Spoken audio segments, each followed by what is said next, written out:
ಭಾರೀ ಮಳೆ ಹಿನ್ನೆಲೆಯಲ್ಲಿ ಚಿಕ್ಕಮಗಳೂರು ಜಿಲ್ಲೆ ಕಡೂರು ತಾಲೂಕಿನಲ್ಲಿರುವ ಚಂದ್ರದ್ರೋಣ ಪರ್ವತದ ತಪ್ಪಲಿನಲ್ಲಿರುವ ಬೃಹತ್ ಕೆರೆ ಕೋಡಿ ಬಿದ್ದಿದೆ.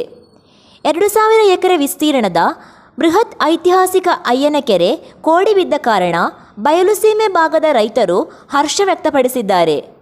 ಕೋಡಿ ಬಿದ್ದ ನೀರು ವೇದಾವತಿ ನದಿ ಮೂಲಕ ವಾಣಿವಿಲಾಸ ಜಲಾಶಯಕ್ಕೆ ಹರಿಯಲಿದೆ. ಈ ಭಾಗದಲ್ಲಿನ ನೂರಾರು ಹಳ್ಳಿಗಳ ಕೃಷಿಯಾದ ಅಡಿಕೆ, ಬಾಳೆ, ತೆಂಗು ಇತರೆ ಬೆಳೆಗಳಿಗೆ ಇದರಿಂದ ಅನುಕೂಲ ಆಗಲಿದೆ. ಜನಜಾನುವಾರುಗಳ ನೀರಿನ ಬವಣೆ ತಪ್ಪಿದಂತಾಗಿದೆ.